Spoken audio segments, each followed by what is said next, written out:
Good afternoon, everyone. I'm Mark Elswig, president of Mark Elswig Company, Executive Recruiters. We work with advisors at wirehouse, regional, and independent firms. We help them monetize their practices, and especially in recent years, we've been very active in the succession planning area because that's been a very, how to navigate that has been a very hot topic as the advisor population ages. And I've been a recruiter now, and this is my 40th year. So anyway, so today we're going to talk about what are high net worth advisors looking for when they engage an advisor. And I thought that a great person to discuss this with would be Nick Stuller, founder of an organization called BenFi. And BenFi matches investors and advisors, but it's very different than other organizations that do that. And Nick will describe that a little more later. But most other matching services are basically lead programs for advisors. BenFi is the opposite. BenFi starts with the investor, and the concern is, what is this, or the starting point, I should say, what is this investor looking for? And based on that, which advisor is going to be the absolute best fit for them. So I thought Nick would be a great person to address our topic of what high net worth investors are looking for, because this is a top of mind concern for him every day as he operates his firm. Just a quick note, Nick and I are going to chat for about 20 minutes, and then we'll leave around 10 minutes or so for your Q&A. Anyway, Nick has been in the business for 35 years. He's a very versatile fellow. He's done a lot of different things. He founded the Discovery database, also the Meridian IQ database, which most of us are familiar with. He also wrote a book, and I have to say, I love the title. The book is titled The Truth Shall Set Your Wallet Free: Secrets to Finding the Perfect Financial Advisor. And that's exactly what we're going to be talking about today. The book is available on Barnes & Noble website, by the way. But let's jump into it. Nick, thank you very much for being here, and I'm excited to get our discussion going. Thanks, Mark. I really appreciate you having me on. Good to see you. Yeah, thank you. So perhaps you could tell us just a little bit about yourself and how you came to found BenFi. How did that come about? Sure. So I've been in the industry, I hate to admit it, since 1985 when I was a rookie stockbroker at a firm called Shearson Lehman Hutton. And then after a few years, went in to work on the advisory side at TD Ameritrade and then National Regulatory Services, and then co-founded Discovery Data. But all along the way, in speaking with people I would bump into on a social level, they'd ask, what do I do? And we'd talk about advisors. And so I observed for many years that investors don't have a truly objective place to find an advisor. So it's been kind of on my mind for a very long time. And so about 6, 7 years ago, I started really thinking about it right when I was writing the book, and then decided to create the product, because really investors need the help. Even really wealthy investors that I interviewed for the book and I've met, they need the help. Everyone needs financial help. It's almost like not going to a doctor. In this day and age, if someone said, I never go to a doctor, don't believe in them, you'd think they're crazy, and they would be. Same thing with advisors. You need an objective person to help you in whatever is your issue.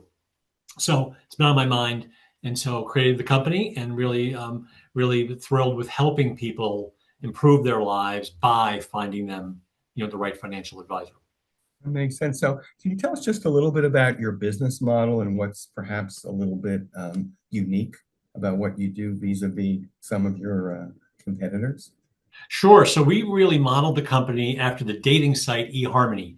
And if no one in your audience is aware of that, eHarmony is a dating site. Match.com is another class of dating site. With eHarmony, you can't peruse pretty pictures. They tell you who you should date. Unlike Match.com and other sites, they work, but you have to go through all this filtering process and you don't know who you're looking at. So we modeled it after eHarmony. And so the advisor and the investor give us data. We have a proprietary algorithm that matches them based on the data, on the science. And so we literally tell the investor, hey, based on the data, your data, we think you should hire Fred or Mary. And we tell the investor, we think you should hire this person. Then we give them 6 alternates in rank order of fit. Because of that, we're an SEC RIA, because we're telling investors we think you should hire this person over all these others. And then most uniquely, the investor has to make the first move. We don't give a lead to an advisor because investors told us they don't like the experience of feeling like a hot lead. They despise the feeling. That's the word that came up. It's on our website. Investors Strong word. despise being treated. No one does, but especially when it's your money. Mm-hmm. I don't want to feel hunted. So the investor has to reach out to the advisor first, and however long that takes or whatever that interaction is, it is what it is. So the investor is more important to us than the advisor, than us, than our vendors. They're number one. So that's how we're quite unique, because we genuinely want to help investors improve their lives by getting them an advisor. Right. And that's probably good from the advisor standpoint too, because they're not bombarding a process. You don't have 5 people converging on a prospect and then fighting it out, so to speak. It's not this feeding frenzy, of everyone jumping into the pond and trying to get the bait first. And so it's a different approach. It's a little slower and less exciting, frankly, but there's far less waste. And again, the investor is treated with the utmost amount of care and respect. We want them to trust us, and that's the model. We charge the advisor a flat $995 fee. It's free and always will be free to the investor. There are no other fees, no lead gen or basis point fees.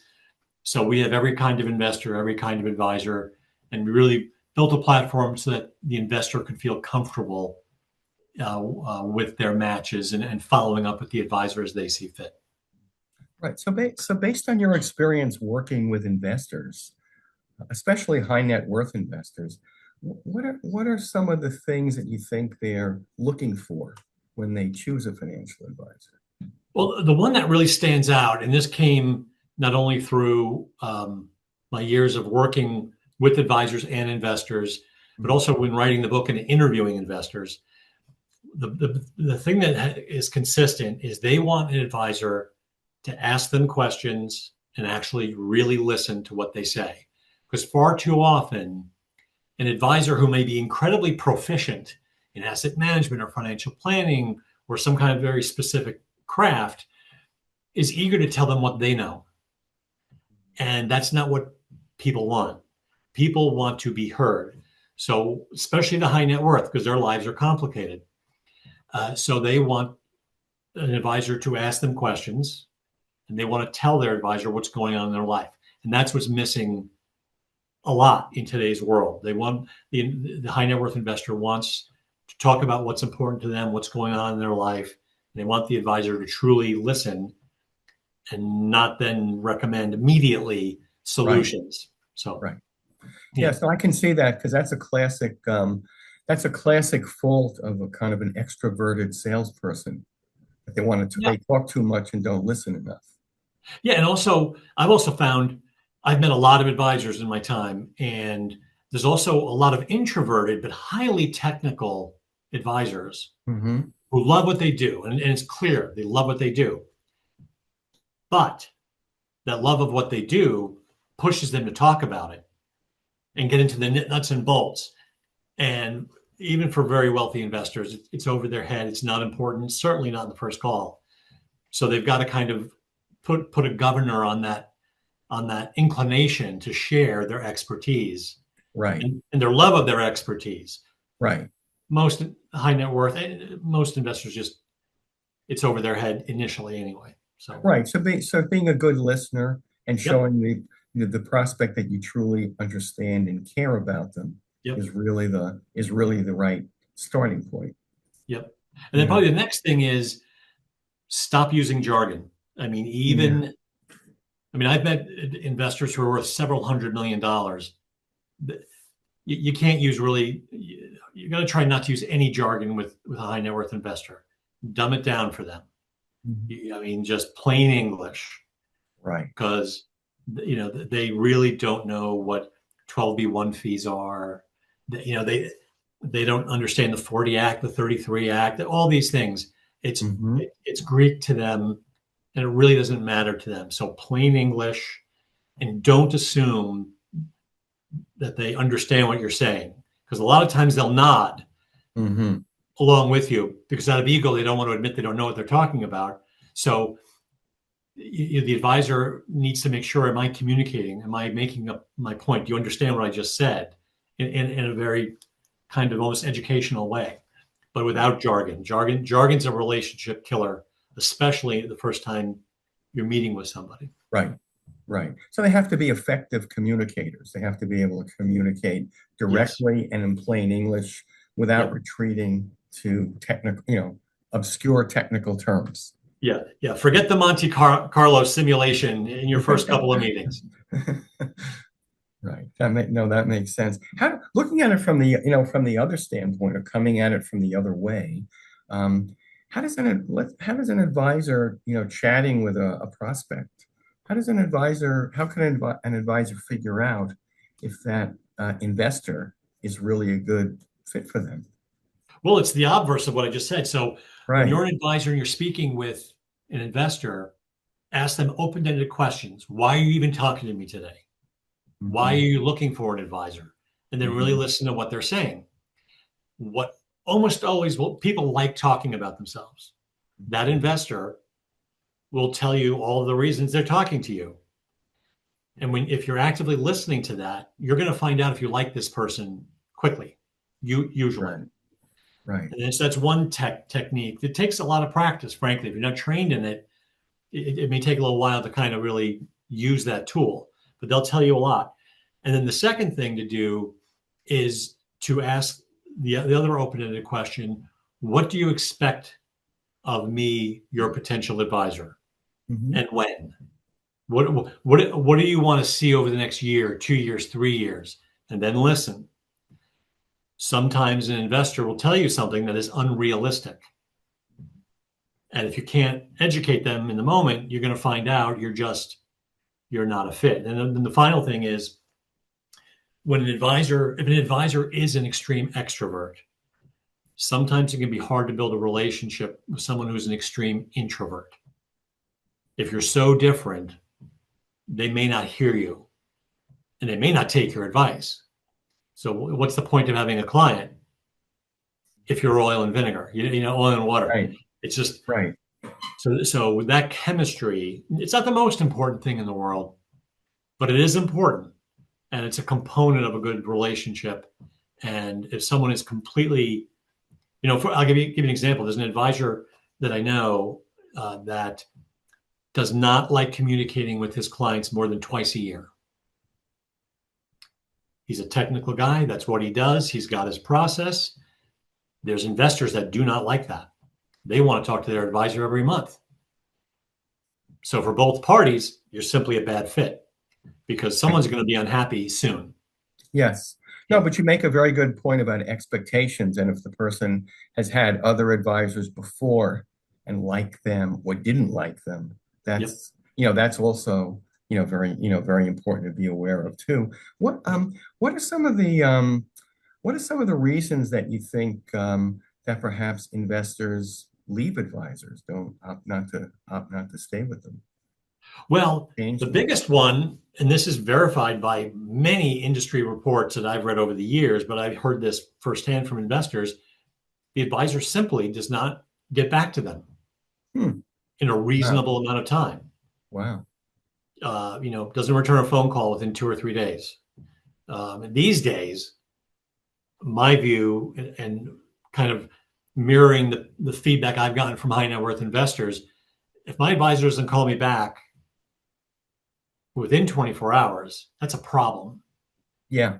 And these independent studies done by all these different firms in our industry kind of reiterate that the biggest reason investors leave, one of the biggest reasons, is they're simply not communicating. They're not responsive. And it's incredibly frustrating.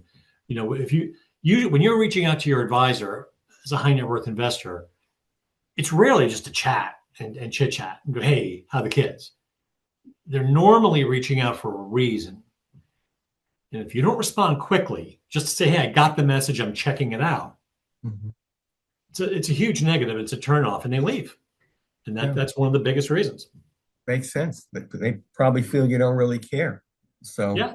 Yeah. You're not important enough, or it's just a very basic psychological reality. And it's unsettling because it's your money. It's not like your car. It's not like something that isn't emotional. This is your assets, your wealth, your inheritance, what you're going to leave to your kids. This is serious stuff, and it's to be taken quite seriously. So, in terms of makes being responsive, sure. Are there things that advisors could do to really strengthen their relationships and kind of increase the loyalty that clients feel toward them? I think the biggest one is ongoing education, and whether or not the investor avails themselves of that or not, you can't control that. But constantly educating your clients on all the different things that they should be aware of is incredibly important, because it keeps them clued in. It does help them, and the the touch points of the advisor to the investor, it could be through the newsletter, the website, drip campaigns, whatever the mode. But really, education is incredibly helpful, to retain that client, because then if you're reaching out to them on a regular basis with genuine content, with genuine education, I should say, not content. Right. If you're genuinely educating them, then the odds of them disappearing drop, because they're learning, or they know you care, or especially if Right. you have a niche client base. Right. You know, so and the more niche you can be, the better off you are as a business, but the more you're going to help your clients, because you're an expert in what's important to them. That So makes that's sense. really, it's an education. There can't be enough of it And that to makes sense because that's ongoing value, an ongoing value that shows that you care. that you care. And also the industry changes. I mean, you and I have been in the industry, 30, 40 years. I mean, the industry has Right. changed in extraordinary ways, and it changes every month. Hmm. So, just the general education to keep them up to speed, whether or not they read it or not, you can't control that. But being out there trying to help them is incredibly important to keeping them on board. Just one other question. I know when we were just chit-chatting before, you mentioned something that surprised me. You said that you felt some of these do-it-yourself investors could be good potential clients. I wonder if you could perhaps elaborate on that a little bit. Sure, this was kind of a real surprising finding by me when I wrote the book. I interviewed a number of investors who, by the way, were strangers. I purposely wanted to interview strangers, people that didn't know me, that I didn't know, to kind of get out of sample, reactions to the advisory world. And so I interviewed a number of really self-directed investors, but they're semi-self-directed. They're highly educated, they're successful, but they want an advisor to bounce ideas off of. And they never want to be completely solo, even though they're driving the decisions. And I think they're a great client base because they're going to be avid referrers of you. And they'll reach out to you when they need you. They have a question. Should I buy this stock? What about this strategy? What about this, trust I should start, whatever. But they're not your typical client that you read about in our trade press. They're not a typical client that's I got 5 million, I want it managed. They might be managing the portfolio themselves fine, but they've always had an advisor to second guess their own thinking, and just someone to collaborate with, really. Hmm. And I think they're a great untapped client base, and there's millions of them around the Hmm. country. Hmm. In fact, most people I know have a managed account and a self-directed account, Interesting. and that's telling. So, but Hmm. yeah, the self-directed investor, I think, is a great, market. Then they may have to pay you a little bit differently, because maybe there aren't that many transactions, and they probably are going to say, I'm not going to pay an asset management fee. So maybe it's an annual retainer or a monthly retainer, something like that. You may have to think about them differently because they're going to be less work. No question. They're not going to bug you. They're not going to nag you. Right. But they want to talk to you about something they're thinking of doing. What do you think? Makes sense. Good Yeah. people always want other smart people to bounce ideas off of. So that's And very then one thing, interesting. especially with a couple of these interviews I did, these people are typically engineers, architects, maybe lawyers, but they're successful, and their circle of influence, people know that they're successful. And so when they're asked, who do you use as an advisor? That's a great referral source, because this is a person who is successful and has been using an advisor to bounce ideas off of. And their network may not be semi-self-directed.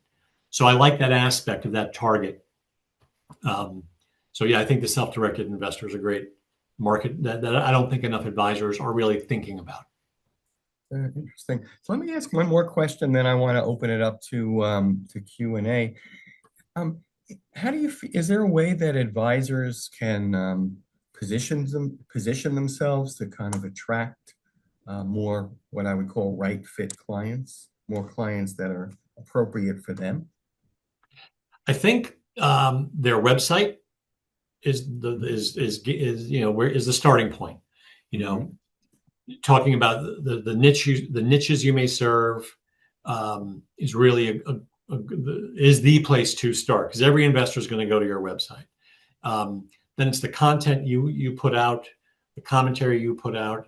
It's really all the public facing aspects of you as an advisor should speak to who you like to work with and want to work with and can serve well. And that's, there are still a bunch of advisors in the industry who, when you look at their, say, LinkedIn profile or their websites, you kind of can't tell who they serve. And just serving people with money, that's not good enough. It's got to be, everything you do as an advisor from a marketing perspective should be, how does what I do help the person that's looking at me right now? Right. And changing that perspective on how you, and that way you're going to attract people that are the people that you want to work with and can help the most. For example, there's an advisor in Michigan, his only client base, and he's a big advisor, are auto workers. That's his niche. He knows the pension plan. He knows what it means to be, a unionized employee with a certain lifespan of working in the company. And he knows that industry inside and out, speaks at the events, is an approved provider, and it goes on and on and on and on and on. So basically, if you're an auto worker, there's only a couple of advisors you would ever think of working with if you're in the Detroit area. Yeah. And so, if you're a dentist and you look at this guy's website or you see anything he writes, you're probably not going to hire him. But if you're an auto worker or an auto exec, he's the guy. So that's how you can attract a right fit client. Generic, it's a crapshoot in terms of marketing and how you are out there, showcasing yourself. And that makes sense. And he may have had family in the business or relatives, and that maybe that's why he knows his auto dad workers. worked at a plant, and in college he worked at a plant. Yeah, well. So he right. He understands the world. He understands the world. Yeah. So let me jump into the Q&A here. Here's one. My target market is 20 to 45-year-old married with young children, serial business founders who've already sold their first business and are working on their next. Main concerns are income, NW, net worth, and complexity outstrip their starting advisors. They don't want success to screw up their marriage or their kids.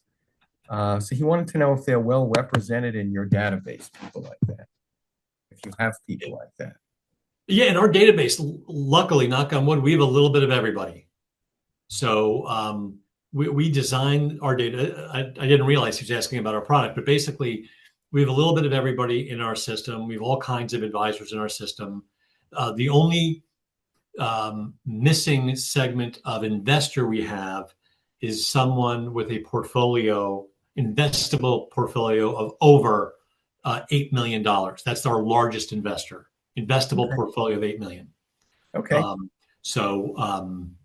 But yeah, we've got serial entrepreneurs, we have dentists, we have widows, we have kids right out of college who basically need, $100 a month, fee only planner. We've got a little bit of everybody, thankfully, with the exception of that over the 8 million, investable portfolio. Well, it's a very wide latitude. So, so let me just see. Well, here's one on niches. So the question is, because you mentioned that a little earlier, question is, well, I don't really have a niche.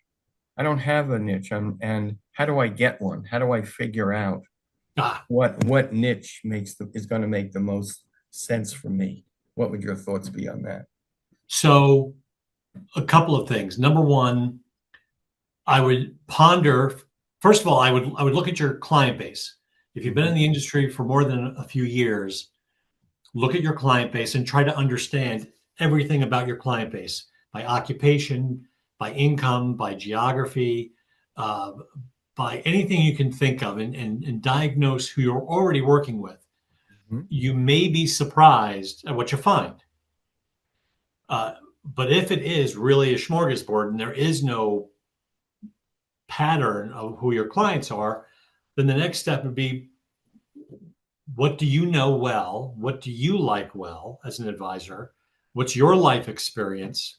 And think about that. And years ago, I was asked by a relatively young advisor this question. It was maybe 10 years ago. And so I asked him the question, well, who are you? And he started talking about the fact that he grew up in his dad's deli. So I said, from what age? He said, oh, I was like 7. He said, sounds like you know a lot about delis. He goes, I know everything about delis, this guy said. He said, that's your target. He goes, I know the average cup of coffee cost in Central Jersey. I know everything there is to know about running a restaurant. I said, then you should get yourself an older partner who has credibility, been around, has the designations, and then go after restaurants, because restaurants, even though you're relatively, I think he was in his mid-20s. So reflect on what you know and what you like to do and what you like, and let that be your niche, because then you're going to genuinely help your clients because you know something about that particular industry. And there's a lot. And it can be kind of daunting if you've never had a niche. But if you think about it long enough, you're going to find out, what you know. And it shouldn't be like, oh, I like the Giants. You know what I mean? That's not a niche. It's got to be centered around the investor's life and their experience and their needs and their future. So if you think about what you enjoy, it'll come to you. You may have 2 or 3 niches. Yeah, that's probably even better. So that's really good. Let me look at another. Here's one. It says, how do I go upstream? I'm interested in servicing, getting bigger AUM clients than I have now. What do I need to know? Well, that's one of the harder things to do, but of that challenge to move upstream, probably the easiest way to do it is to understand who those upstream clients are and what philanthropies they spend time with, and volunteering, and actually, and you got to make sure you actually care about this, whatever this philanthropic, endeavor is. Is it feeding the hungry? Is it a religious philanthropic idea? Is it environmental? Make sure you care about it genuinely. Otherwise, they're going to smell it on you. And it takes time, but it pays off. And it may take a couple of years, but volunteering and being active will get you into a whole new realm of higher net worth, clients than you have now. Because these people tend to donate, they tend to be on boards, they tend to care deeply about whatever the mission of that endeavor is. And so, and they're in a circle, and then you'll get invited to events, and you'll be involved in their network. And I've seen it, and I've lived it myself firsthand, without that being a goal. If you genuinely care about that philanthropic endeavor, it'll absolutely work. It'll take a couple of years, but it's worth the investment of time. So let's take one more question. So let's see. So there's one here. It says, are there marketing strategies that are not good that advisors should never do? Sounds like it could be a good article. In my experience, the answer is no, because marketing in general works. It just what works, for you as an advisor. And so every marketing tactic doesn't work for every advisor. So it's kind of, you got to juxtapose you or your firm and what's out there. And look, there's industry surveys and research that shows the return on investment for certain kinds of activities and ads and all that stuff. However, look at Ken Fisher.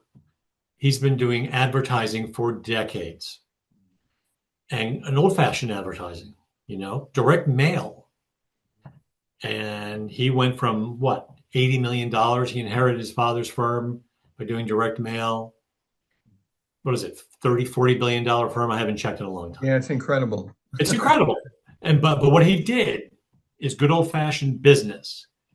He found a marketing technique that he liked, that worked in other industries.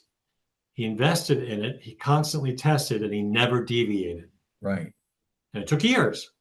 Right. But it worked.